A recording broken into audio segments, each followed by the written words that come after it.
Boa noite, povo de Deus. Uau, que mar de gente, cara. Quantos estão na expectativa?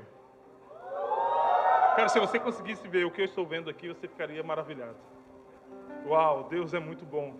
Deus é muito bom. E além dele ser bom, Ele permite que a gente receba. Ele compartilha com a gente dessa bondade. Eu falei aqui de carro. Quantos já viram batida de carro? Faz um barulhão, né? Chama a nossa atenção. E às vezes é triste, causa algumas coisas. Vocês estão pegando meu tempo aqui. Uma batida de carro, cara, é um estardalhaço, para tudo, tem todo aquele trâmite, aquele transtorno, é uma colisão. E quando a gente sabe que tem alguns tipos de batida de carro, alguns tipos de colisões, tem algumas que são bem leves, só dá uma arranhada no para-choque, às vezes dá aquela lambida na coluna do estacionamento do prédio, que arranha, tira a cor do carro, fica amarelo, que é a cor da tinta de sinalização, né? Às vezes é uma colisão mediana, que você, de repente, já perde o para-choque. Eu lembro quando a Thaís, eu e a Thaís estávamos esperando o Natan, meu pequeno, tem 10 anos e 1,70 m. Então, e ela estava com 8 meses e ela estava ali na Tibagi esperando para entrar na Paraná para me buscar lá perto do Coroados. E, de repente, um Gol, acho que 98, que eu amo aquele Gol quadradinho, acho muito massa aquele lá. Bem parecido com o que o pastor tinha, quase da mesma cor até, mas não era o pastor. O cara estava embriagado, não conseguiu segurar, estava chovendo, e na hora que ele freou, não adiantou nada. Ele encheu a traseira do carro que a minha mulher estava, com 8 meses. E daí já foi uma colisão mediana, já não dava para abrir o porta-mala, o para-choque todo foi comprometido, as portas estavam abrindo, porque não pegou na coluna, mas comprometeu parte do carro, mas não comprometeu. A gente conseguiu andar com o carro, o Gol não conseguiu ligar mais, precisou ser guinchado. E seria guinchado de qualquer forma, o cara estava bêbado. Mas nós conseguimos andar com o carro. Na colisão leve, quando arranha só dá aquela lambina no para-choque, a gente continua andando com ele, a gente só vai consertar lá na frente. A gente não se compromete em encostar o carro. Quando é uma colisão mediana, a gente até fala, cara, acho que eu vou fazer, a gente faz alguns orçamentos, mas o Siena estava andando legal, redondinho. Segunda vez que bateram nele foi lá na frente da casinha. Eu estava conversando com o pastor e um cara deu a ré, quebrou de novo. Mas dava para andar, continuei a andar. Agora existe um terceiro tipo de colisão, geralmente é uma colisão mais forte. E, geralmente essas colisões são colisões frontais, onde os carros batem um com o outro. E geralmente nessas colisões compromete todo o carro, compromete toda a estrutura. Não é nem possível arrastar o carro até uma funilaria, porque o carro comprometeu, perdeu a direção, vazou óleo, vazou a água, acabou, arrebentou a frente do carro, o motor saiu do lugar, a estrutura, as colunas foram comprometidas. E por comprometer, é impossível continuar andando com aquele carro. Por comprometer, é impossível você seguir da mesma forma. Você vai precisar parar tudo para que seja totalmente restaurado. Todas as coisas precisam se fazer novas. E, cara, nós estamos num clima tão gostoso de encontro. As semanas que se antecederam ao encontro, a semana passada o encontro com Deus, essa semana o encontro com as mulheres, com Deus de homens, semana passada, essa semana com as mulheres. Em setembro, EDD, encontro com Deus de discipuladores. Se o encontro com Deus que você foi é poderoso, é tremendo, o encontro de discipuladores é sobrenatural. Alex, eu não discipulo ainda, mas tenho vontade de obedecer o que Jesus disse em Mateus 28, que é ir e fazer discípulos. Então, EDD é para você. E nesse clima de encontro, e colisão é encontro, quando um carro bate com o outro, ele encontra com esse outro carro. E uma colisão frontal é quando dois corpos em direções opostas colidem, e causando um estrago terrível, comprometendo totalmente a estrutura. E é isso que eu quero falar sobre essa noite, sobre carros, Alex? Não, sobre Jesus e eu, sobre Jesus e você. Sobre uma colisão frontal de Jesus nas nossas vidas, que comprometeu totalmente as nossas estruturas, a ponto de nós não conseguirmos mais continuar andando, porque precisamos parar para ser totalmente restaurados. E eu quero compartilhar, esse é o tema, colisão frontal. Eu vou sair correndo na mensagem, eu creio que Deus vai falar conosco, porque elas já estão a caminho. E aí, homem, deu aquele trato em casa? Nem saiu hoje à tarde, né? Parece que eu fiquei lá, vamos arrumar isso, vamos arrumar aquilo. Graças a Deus tem 2 filhos grandes já.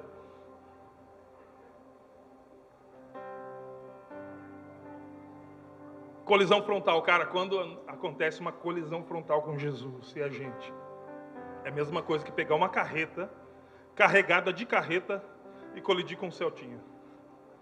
O mais forte sempre vai prevalecer. Quando nós colidimos com Deus, nós não teimamos ou contradizemos a Ele. Quando nós colidimos, Ele nos quebra, mas Ele nos restaura. Ele nos quebra, mas Ele faz de novo. E eu quero compartilhar contigo um texto que o pastor ama muito. Ele já ministrou, acho que umas 2 vezes, pelo menos, isso no Tadel. A gente não vai ir pela mesma veia, mas é uma colisão que aconteceu aqui. Lucas capítulo 7, versículo 11.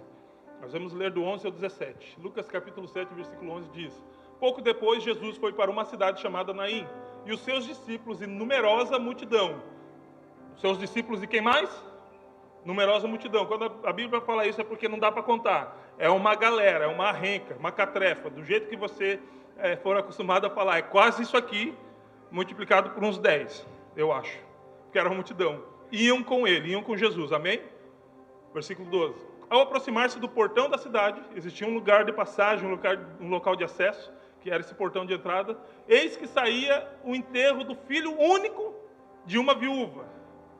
Não dá para ter tanta notícia triste como num versículo desse. E nós já vamos saber por quê. E, de novo, existia um grupo de pessoas que não dava para contar. Uma multidão da cidade ia com ela. Versículo 13. Ao vê-la, o Senhor se compadeceu dela e lhe disse: Não chore. Vamos parar aqui. Depois a gente lê os outros versículos. Quantos já pegaram ônibus em Curitiba? Mais ou menos. Uma multidão querendo entrar na cidade, uma multidão querendo sair. Eu me lembro muito do Inter 2, ou do biarticulado, horário de rush, aquela renca de gente saindo pela janela do ônibus, e chega na estação, abre aquela plataforma, e o natural, o comum, teria que ser: as pessoas deixam todo mundo sair, afinal somos educados, como lords, e aí então que a gente vai entrar. Acontece assim? Não, parece que é um cabo de força. Só que ao invés de cada um ir para um lado, não, eles se encontram. E é a galera querendo ir, querendo voltar. Se for meio magricelinho, se não fizer muita força, ao invés de descer, você vai mais para dentro do ônibus ainda. Porque ninguém deixa descer. Daí você tem que ser um pouco insistente, persistente, um tanto quanto que até ríspido para poder, você vai meio que sendo empurrando, porque senão você só vai descer na próxima estação. E eu vejo algo parecido, só que num grau muito maior, neste momento onde aquelas 2 multidões se encontram. Só que essas 2 multidões, elas tinham uma peça central. Tinha um motivo pelo qual essas multidões estavam seguindo alguém. Tinha uma que estava com a viúva de Naim, mãe de um filho único, que estava sendo levado num cerimonial fúnebre, e tinha Jesus. Vamos continuar os versículos? Volta lá, por gentileza. Vocês esqueceram onde estava. Ao vê-lo, o Senhor se compadeceu dela e disse: Não chores. Ok. Chegando-se, tocou no caixão, e os que estavam carregando pararam. Então Jesus disse: Jovem, eu ordeno a você, levante-se. Próximo versículo. O que estava morto sentou-se e passou a falar. Que massa, cara, que eu não queria ver uma ressurreição só para ver a galera saindo do pé, correndo. É massa, óbvio, que o nome de Jesus vai ser glorificado, mas eu sei que ia ter um monte de neguinho, talvez até eu, misericórdia. E passou a falar, e Jesus o restituiu à sua mãe. Cara, como Jesus restitui as coisas. Aleluia. Todos ficaram possuídos de temor e glorificavam a Deus, dizendo: Grande profeta se levantou entre nós. Deus visitou o seu povo. E versículo 17. Essa notícia a respeito de Jesus se espalhou por toda a Judéia e por toda aquela região. Vamos aqui, pelo menos, tentar entender um pouquinho. A mulher que estava conduzindo seu filho, era uma viúva, amém? Todos vocês notaram que era uma viúva. E pelo menos na época que eu estudei um pouquinho sobre o que é ser viúva, eu entendi que viúva não tem marido. Precisa de muito estudo para isso. Viúva não tem marido. E as viúvas naquela época eram cuidadas, elas tinham um cuidado especial. A ponto da Bíblia até dizer: se você quer ser religioso de fato, então cuide das viúvas e dos órfãos. Então existia um cuidado específico para a viúva. Só que além de viúva, ela era mãe. Ela realizou o sonho de ser mãe. Porém, ela foi mãe de um único filho. Ela estava carregando esse carinha lá naquele caixão. Ou seja, aquela multidão estava acompanhando uma mulher que estava indo enterrar a realização dos seus sonhos. Por quê? Porque ela foi mãe, mas não poderia ser vó. Porque ela foi mãe, mas ela não estava no curso natural das coisas, onde a mãe é enterrada pelo filho. Pelo contrário, ela estava enterrando seu filho. E, cara, é muito terrível uma mãe que não tem mais filhos, não tem mais um marido para, de repente, fazer outro, enterra seu único filho. Um dia eu vi um velório ali, não sabia de quem que era, senti muito no meu coração, entrei para orar junto com aquela galera lá, e era uma mãe que estava enterrando seu único filho. Cara, que triste ver isso, porque ali não estava apenas o seu filho, estava a sua história, o seu legado. Aquilo que poderia ser contado a respeito dela estava morrendo, estava sendo enterrado no caixão, porque ela não teria netos que falariam a respeito da sua história. E quando ela morresse, a sua história se encerraria, porque a sua descendência não poderia contar a respeito dela, porque não haveria mais descendência. E esse era o estado dessa mulher. E o legal, o louco, uma coisa que eu acho muito massa em Jesus, ele chega nessa situação, ele chega nesse cenário, e sabe o que ele fala para essa mulher? Não chore. Se fosse eu, não sei se ela pensou, porque a Bíblia não diz. Óbvio que ela pensou alguma coisa, ela pensou, mas o que ela pensou eu não sei. Mas eu ia falar, acho que o Senhor não está entendendo. O Senhor não está conseguindo compreender a situação. Eu não tenho mais filhos, é o meu único filho. Eu não terei a realização dos meus sonhos de ser avó, porque ele está morto. Se a mãe estava enterrando, entendemos que ele não era casado. Então, tudo que eu sonhava para o restante da minha vida está sendo enterrado junto com meu filho. E o Senhor vem dizer, não chores. Eu acho muito massa a maneira que Jesus responde, que contradiz totalmente a nossa ideia. Nicodemos foi falar, Jesus, ninguém pode fazer esses milagres que o Senhor faz, e o Senhor se não vir do céu. Jesus olhou para Nicodemos, necessário para você nascer de novo. Cara, Jesus sempre vai por uma via que vai nos completar muito mais do que apenas saciar a nossa curiosidade. E essa colisão dessa multidão aconteceu. Ao vermos essa cena, duas multidões que caminhavam em direções opostas, mas nesse momento se encontraram. Nós temos mais do que uma colisão de multidões, temos uma colisão de motivação, de ideologia, de sentimentos. Enquanto uma multidão que tinha a viúva de Naim como peça central estava de luto, caminhavam chorando a morte de um jovem, numa cerimônia que marca o fim dessa vida, dessa história, desse ciclo, desse legado. Em contrapartida, nós temos uma outra multidão, cuja peça central é Cristo. Só que não era numa cerimônia fúnebre, não era enlutados. Essa multidão que estava com Jesus estavam celebrando a vida, estavam celebrando o poder da cura, do sobrenatural, do recomeço e da esperança. É isso que acontece quando nós colidimos com Jesus, querido. Tudo aquilo que existe em nós é desconstruído totalmente, para que tudo aquilo que existe nele possa começar a encher as nossas vidas. Porque toda colisão compromete a estrutura e precisa comprometer a estrutura, porque se não comprometer, nós não paramos. Se não comprometer, nós não entendemos que existe uma necessidade de ser restaurado, de ser feito novo. Nós precisamos entender que quando nós colidimos com Jesus, isso não é para destruir, porque um acidente natural, qual eu falei ali no começo, ele traz fatalidades. Mas uma colisão com Jesus traz vida. Um acidente, ele é inesperado, ninguém sai pela rua imaginando que acontecerá um acidente. Mas o acidente, a colisão com Jesus, o encontro sobrenatural com Jesus, ele é premeditado. Porque a Bíblia diz que antes que nós fôssemos entretecidos no ventre da nossa mãe, Deus já nos chamava de meu, de seu. Nós já pertencíamos a Ele mesmo antes de existir. Eu penso que antes meu pai e minha mãe estarem planejando o meu nascimento, já estava escrito diante de Deus todos os meus dias. Então, uma colisão com Jesus não é acidente, querido. Ele já tinha planejado, ele não encontrou você tropeçando. Ah, que coincidência. Não, é Cristocidência. No reino de Deus não existe coincidências. As coisas não estão acontecendo, de uma forma aleatória. Não, no reino de Deus as coisas acontecem segundo a soberania do Rei Todo-Poderoso, o Rei dos Reis, o Senhor dos Senhores. Ou seja, você não veio essa noite aqui à toa. Você não veio aqui só porque você foi convidado. Ele já estabeleceu nos céus esse encontro contigo. E a colisão vai acontecer porque você já está na rota. O freio não vai funcionar mais. Você vai colidir com a verdade de Cristo. E isso vai comprometer a sua estrutura. Mas eu tenho uma boa notícia para você. Ele vai refazer você de novo. Aleluia.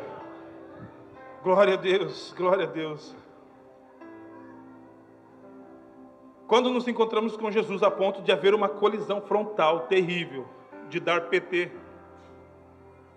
perca total, nossa vida passa a ser totalmente diferente. Por quê? Porque somos transformados. Eu digo uma parada, cara, com cada vez mais certeza. Você não tem que ficar mudando por causa dos outros. Você não tem que ficar mudando para agradar a mim. Você não tem que mudar para agradar o seu líder. Você não tem que mudar por causa de ninguém. A menos que você seja transformado para se tornar o que Deus te criou para ser. Aí sim nós precisamos ser transformados. E nesse caso, querido, não tem aqui ninguém que escape dessa transformação. Por quê? Porque se nós fôssemos bons demais, como às vezes nós pensamos que fôssemos, se nós produzíssemos coisas boas, Jesus não precisava ter morrido.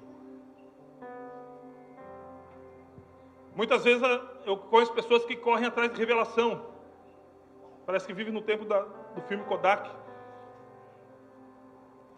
Não, vou lá para ser revelado. Eu vou lá para ser revelado. Quer uma revelação? A Bíblia diz, todos pecaram e destituídos estão da glória de Deus. Que revelação poderosa. Mas a Bíblia diz também que Jesus ao seu tempo morreu por nós quando ainda éramos pecadores. Essa é a colisão, essa é a transformação, essa é a solução para esse afastamento que tínhamos de Jesus quando éramos pecadores ainda. Alex, você não peca mais? Tem que ser acidente. Por quê, cara? Porque eu encontrei Ele. Porque nós encontramos, porque nós colidimos, as nossas estruturas foram comprometidas e Ele nos fez de novo. Alguma coisa tem que mudar. Alguma coisa tem que mudar, querido. 2 Coríntios capítulo 5, versículo 17 diz, e assim é uma condicionante. Se alguém está em Cristo, é nova criatura. Se você colidiu com Jesus, você é novo, você foi restaurado, querido. As coisas antigas já se passaram, eis que se fizeram todas as coisas novas. A novidade de vida precisa acontecer em você. E essa novidade de vida não é tipo um estilo gospel. Eu nem gosto muito de usar essa palavra, nem gosto, na verdade, dessa palavra. A realidade é o reino de Deus e a cultura do reino sendo implantada na nossa vida. Dá uma olhada lá só para ver o movimento. Nós precisamos, ao encontrar com Jesus, até a nossa vida marcada por Ele, nós precisamos entender que a partir daí, as coisas começam a mudar. Por quê? Porque o encontro com Jesus não é apenas vir num culto de domingo, se alegrar porque o louvor é massa e é muito top mesmo. Eu sou um cara que é muito fã daquilo que nós vemos como igreja, tem um monte de falha, mas eu amo a forma que Deus nos dá sabedoria para lidar com essas falhas e através do nome dele nós conseguimos vencer dia após dia. E tem uma falha nova para cometer, e vencemos essa falha nova, e vamos sendo aperfeiçoados. Então, cara, eu amo esse louvor, eu amo esse momento. Então é muito legal você vir aqui, levantar os seus braços, pular, dançar de alegria, falar um charabacanta, né, e abraçar os irmãos no momento da conexão, rever aquele amigo que faz tempo que você não vê, voltar para casa aleluiado. Mas e a segunda-feira? A colisão te coloca num lugar, esse lugar chama restauração, chama processo, onde eu vou aprendendo a ter menos de mim, mais de Deus. Nessa colisão nós deixamos as coisas que são nossas, porque nós somos peritos em ter a obra da carne e passamos a adquirir aquilo que é de Jesus. Sempre quando colidimos de Jesus, sempre quando vamos de encontro com Ele, sempre quando somos confrontados por Ele, Jesus deixa um pouco dele em nós. E nós abandonamos um pouco de nós, porque aquilo que está em nós não é bom. E eu gosto de dizer que a melhor parte em mim é Jesus, porque através dele eu tenho uma família restaurada, através dele Deus me deu um novo destino, porque sem ele não teria família, não teria um novo destino, não teria um novo nome, não seria um novo alguém. Sem ele, cara, estava tudo zicado. E eu quero ir para o caminho do encerramento, falando de um cara que colidiu também com Jesus. E você vai conhecer ele por dois nomes, talvez, ou Gerazeno ou Gadareno. Lucas capítulo 8, versículo 35. Por gentileza, coloca para nós lá. Lucas capítulo 8, versículo 35. Eu sei que a maioria de vocês já leram a respeito dessa passagem. Eu não vou ler o contexto inteiro, mas esse contexto diz que tinha um homem que vivia ou no deserto, ou rolava no fogo, ou estava no meio do túmulo, vivia no cemitério, endemoniado. Daí, para acalmar o cara, eles davam um comprimido bem leve para ele, que era corrente. Eles amarravam os pés e as mãos dele, porque era impossível conter ele. E a Bíblia diz que ele se desvencilhava, ele arrebentava tudo isso. Porque ele estava possesso, mas não era por um espírito, existia uma legião. E uma legião estava sobre o cara. E daí Jesus pisa nessa cidade, ele se prostra diante de Jesus, não para adorar, mas para afrontar. Ele fala, que viesse nos atormentar antes do tempo. Jesus, Filho de Deus vivo. Jesus olha para ele e fala: rapaz, não quero muito papo com você não. Qual que é o teu nome? Ele: Legião, porque somos muitos. Então sai em fila para não fazer bagunça. Essa parte é adaptação. Então vaza todo mundo. A gente pode ir para a manada de porco? Vá para onde você quiser. Eles foram para a manada de porco, se precipitou no mar. O cara voltou a si. E toda a cidade ficou sabendo, porque todo mundo tinha medo desse cara. Esse cara trazia prejuízo à cidade. Esse cara trazia medo da cidade. Mas daí deparamos com esse versículo. Então o povo saiu para ver o que tinha acontecido. Lembra que toda colisão faz um barulho? E se acontecer perto da nossa casa, eu sei que você sai lá na porta da sua casa, no muro, para ver o que aconteceu. E se for meio perto, ninguém falar o que aconteceu, você abre o portão da sua casa e vai lá perto. Tem uns que fazem até selfie. Então o povo saiu para ver o que tinha acontecido, porque nós somos curiosos. Eu não ouvi um amém, mas eu sei que é verdade. Aproximando-se de Jesus, encontraram um homem de quem tinham saído os demônios. Ele estava vestido, provavelmente antes ele estava nu, em perfeito juízo. Quem está endemoniado não tem perfeito juízo, estava louco. Sentado aos pés de Jesus. O que ele estava fazendo sentado aos pés de Jesus? Repete comigo: aprendendo. Jesus estava derramando sobre ele um banquete, chamado Palavras de Vida Eterna. Lembra quando Jesus falou: vocês não querem vazar também? Quando saiu um monte de gente e ficou só os discípulos, e Pedro falou: para quem iremos? Não é exatamente para onde iremos, como é cantado, mas ele fala: para quem iremos nós, se só tu tens palavra de vida eterna? A gente pode procurar em qualquer lugar, Jesus, mas só de ti flui um rio de água viva que pode transformar a nossa morte em vida. E era esse rio de água viva que estava jorrando sobre a vida do gadareno. Só que olha, eles temeram um cara que estava vestido, perfeito juízo, sentado aos pés de Jesus. Coisa louca, né? Em vez de temer um cara que estava endemoniado, quebrando tudo, quebrando corrente. Versículo 36. E algumas pessoas que tinham presenciado os fatos contaram-lhes também como o endemoniado tinha sido salvo. Lembra-se dos porcos? Que foram lá para a manada, se precipitaram no mar. Versículo 37. Todo o povo da terra, dos Gerazenos, pediu a Jesus que se retirasse. Jesus fez algo bom ou algo ruim? Só que aquela galera, eles olharam que eles tiveram prejuízo, mas uma vida foi salva. Eles tiveram prejuízo. Cara, mas uma pessoa reviveu, mas eu tive prejuízo. Então eu prefiro que Jesus saia por causa daquilo que eu perdi, do que pessoas sejam salvas. Cara, como essa mensagem ainda é verídica até os nossos dias. Mas amém, não é sobre isso que eu quero. Entrando de novo no barco,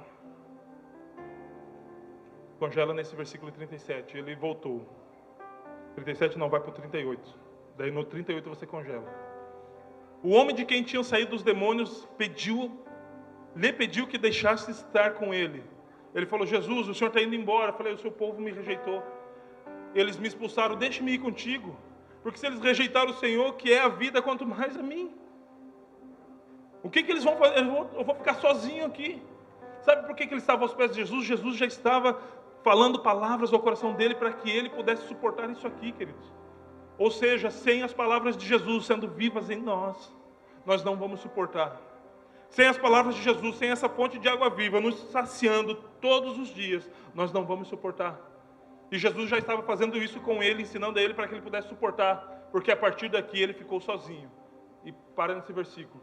Porém, Jesus o despediu dizendo, 39. Volte para a sua casa. Uau. É na sua casa, querido. A gente declara que nós vamos ganhar a cidade, amém?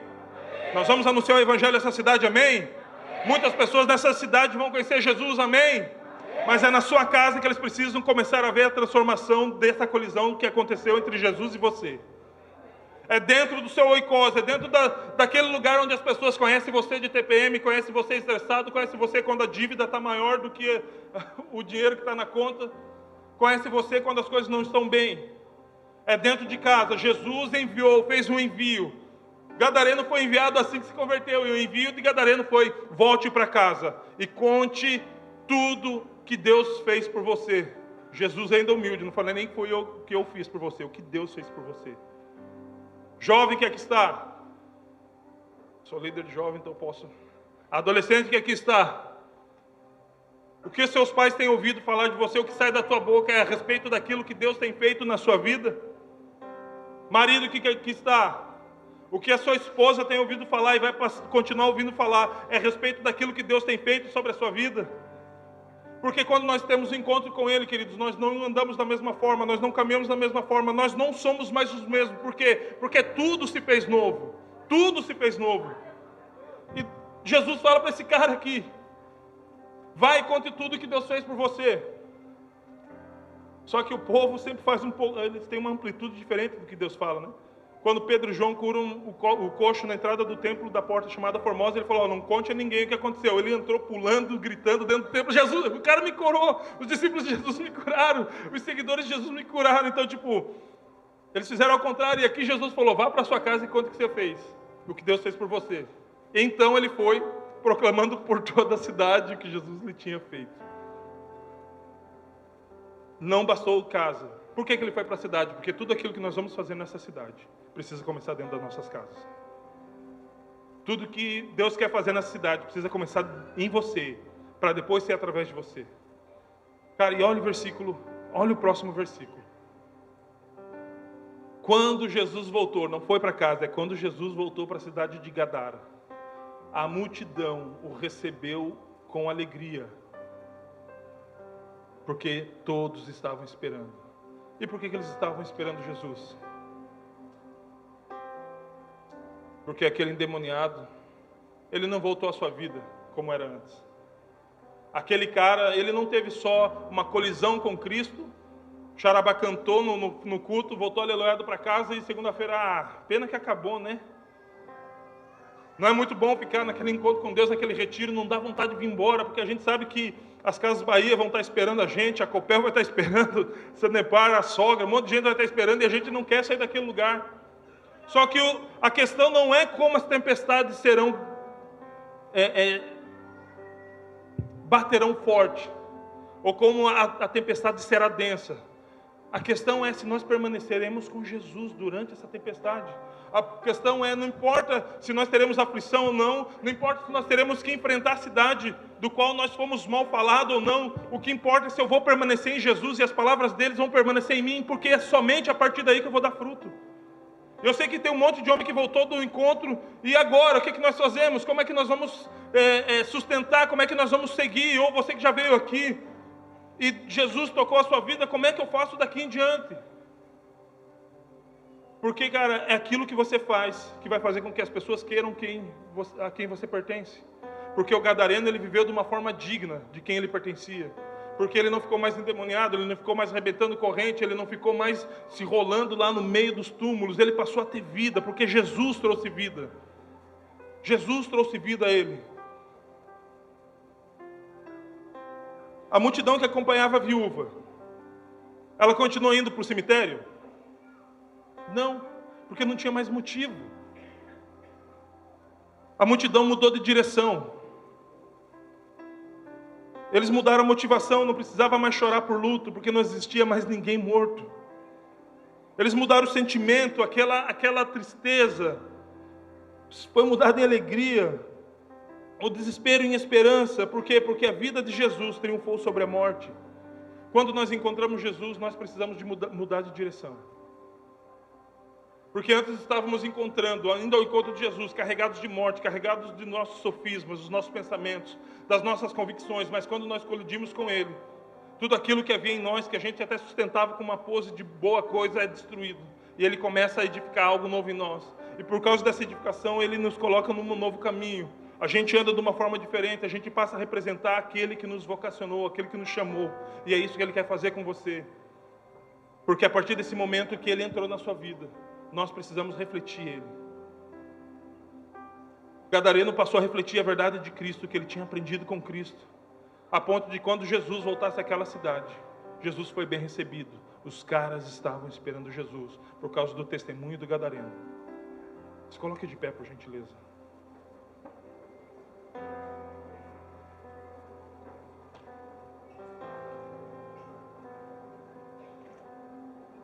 Nós precisamos entender que Quando nós colidimos com Jesus, com a verdade, somos confrontados, precisamos mudar de direção. As coisas são feitas novas. As nossas verdades caem ao chão e a verdade de Cristo inunda o nosso ser. E nós passamos a fazer tudo conforme a vontade dele. Lembra da oração do Pai Nosso? Pai Nosso que está no céu. Oramos bastante ela mês passado. Santificado seja o vosso nome. Venha a nós o vosso... Vir o reino só para vir o reino? Não. Para que se cumpra a parte que vem depois disso. Seja feita a sua vontade. Aqui na terra, quando fala de terra, fala de você. Porque você é a terra fértil, cuja boa semente cai e precisa frutificar. Então, nós precisamos viver segundo a vontade dele, querido. Isso não é fácil. E como nós vamos conseguir viver? Se muitas pessoas vieram até a igreja, vieram até o evangelho e só tiveram uma colisãozinha, que deu só uma lambidinha ali no para-choque, mas eles nem se comprometeram. Não comprometeu a estrutura, eles nem precisaram parar. A colisão precisa refazer você novamente, querido, a ponto de você ser novo. Então, como a partir desse encontro eu posso caminhar continuamente com Jesus? 2 detalhes. Precisamos das palavras. Precisamos da palavra que dá vida. Precisamos reconhecer o que Pedro reconheceu. Só ele tem palavras de vida eterna. João capítulo 5, versículo 39, por gentileza. João 5, 39.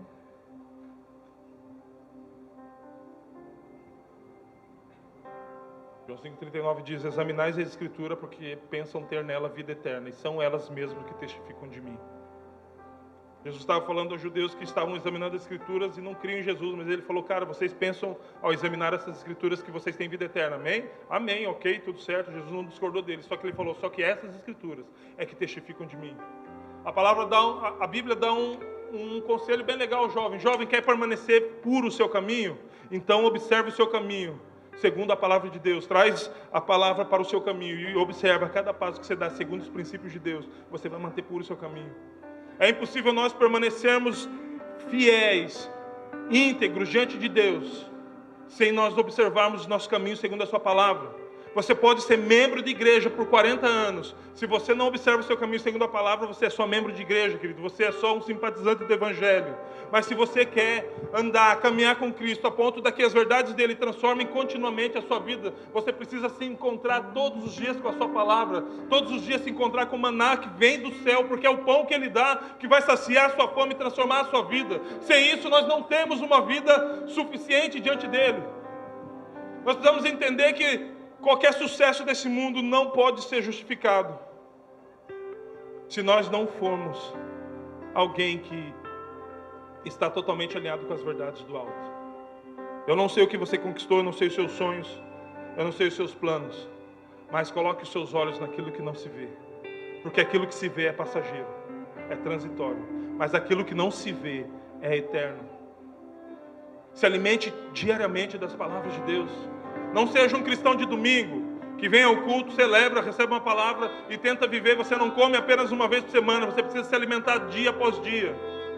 E o que nós precisamos além da palavra? João capítulo 16, versículo 7. Evangelho de João, capítulo 16, versículo 7. Mas eu lhes digo a verdade. É melhor para vocês que eu vá, porque se eu não for, o Consolador não virá para vocês. Mas se eu for, eu enviarei a vocês. Versículo 8. Quando ele vier, convencerá o mundo do pecado, justiça e juízo. 9. Do pecado, porque eles não creem em mim. 10. Da justiça, porque vou para o Pai e vocês não me verão mais. 11. Do juízo, porque o príncipe deste mundo já está julgado. Satanás não tem um tridente, não está rindo triunfante lá no inferno, num trono pegando fogo, não. Ele é condenado, querido. Lá é o lugar onde ele está sendo condenado. O próximo versículo. Tenho ainda muito para lhes dizer, mas vocês não podem suportar agora. Por que não pode suportar? Por causa do versículo 13. Porém, todavia, entretanto, quando vier o Espírito da verdade, ele os guiará em toda a verdade. Ele não falará por si mesmo, mas dirá tudo que ouvir e anunciará a vocês as coisas que estão para acontecer. O Espírito Santo é aquele que vai conduzir você por toda a verdade. O Espírito Santo ele vai se manifestar de várias formas, principalmente através da pessoa que está ao seu lado, a pessoa que vai caminhar contigo. Ele vai se revelar a você de uma forma, às vezes, exclusiva, lá no seu quarto, fechado. Mas a questão é, nós não vamos conseguir ser uma igreja, de fato, de verdade, sem o Espírito Santo. E sem que o Espírito Santo faça com que as palavras que nós lemos se transformem em vida em nós. Porque muitos leem a Bíblia, queridos, mas poucos têm a revelação pelo Espírito Santo daquilo que a Bíblia fala. E Jesus quer conduzir você por caminhos verdadeiros, caminhos segundo a sua verdade, caminhos segundo a sua palavra. Não basta ter apenas uma colisão, se encontrar com Ele neste momento. É necessário você ter uma vida, um cotidiano de entrega. Aquilo que você vai conquistar em Deus está totalmente relacionado ao teu nível de entrega. Ponto final. Você quer conquistar coisas em Deus? Então você precisa se entregar a Ele. Você quer se aprofundar em Deus? Então você precisa largar a mão do controle, querido. Permita que o Espírito Santo de Deus conduza a sua vida, guie você em toda a verdade. Eu queria orar contigo. Eu queria orar com você, meu querido. Tem muitas pessoas aqui que estão aqui pela primeira vez ou pela segunda vez e que, de uma forma voluntária e pública, nunca se entregaram a Jesus. Talvez só bateram o para-choque, deram uma arranhada, não se comprometeu. Mas talvez você entenda que hoje você precisa ter uma entrega total. Precisa dar perca total, você precisa perder para Jesus, querido. Você precisa falar: Jesus, eu largo mão do controle. Eu abro mão do controle da minha vida, que o Senhor possa conduzir a minha vida. E se você está aqui e gostaria de receber de fato Jesus como seu Senhor e Salvador, como alguém que vai transformar toda a sua história, eu gostaria que você fizesse um sinal com a sua mão, por gentileza. Glória a Deus. Glória a Deus. Uau. Mais alguém, querido? Alex, eu já caminhei com Jesus. Eu já tive cheio desse Jesus, mas eu dei uma estacionada. Fui para a garagem e tirei férias. Acabou as férias. Jesus está te chamando de novo para caminhar com Ele. Jesus está te chamando de novo para conduzir a sua vida.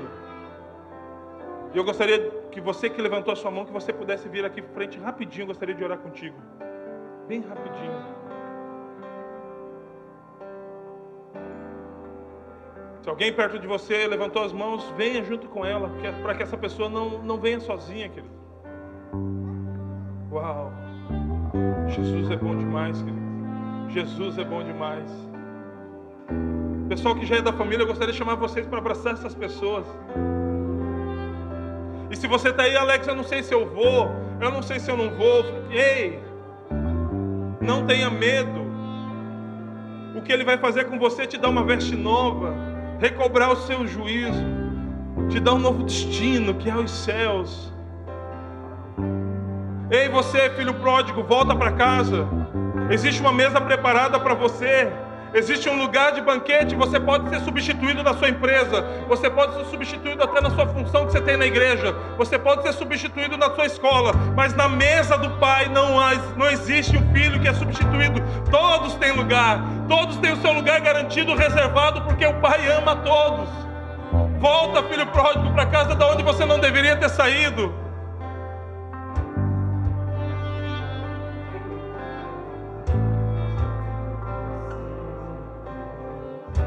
Aleluia. Ele abre mão de tua glória, sangrou no madeiro por mim, me conectou, salvou, curou. Ele me deu Baixa um pouco a luz, destino, uma capa e um pouco de vinho. Ele me deu unção, feche seus olhos. Cajado Feche seus olhos, por gentileza. pão. Pôs um anel em meu dedo e me tirou o medo. Novas sandálias pra suportar o ID. Pôs um anel em meu dedo e me tirou o medo. Novas sandálias e disse: vai.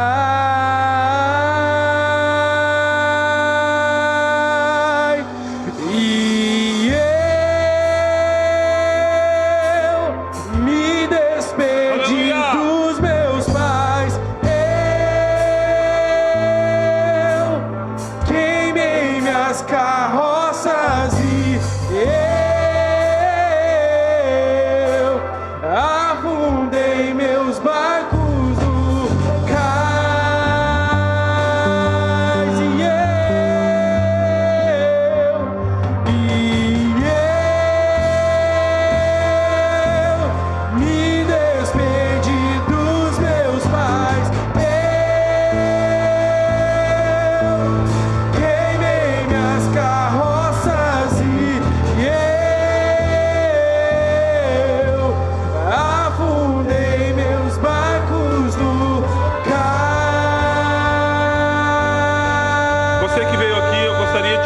algo a você.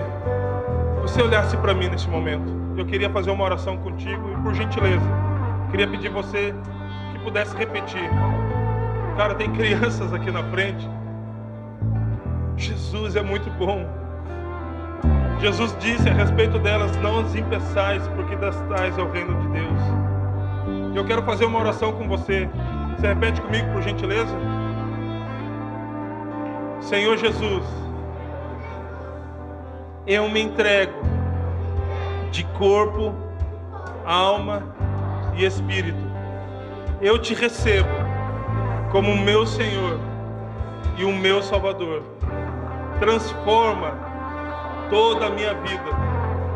Eu me arrependo dos meus pecados. Senhor Jesus, faz nova todas as coisas. Escreve o meu nome no teu livro, para a glória de Deus Pai. Amém, amém, aleluia. Aplauda o Senhor. Só tenho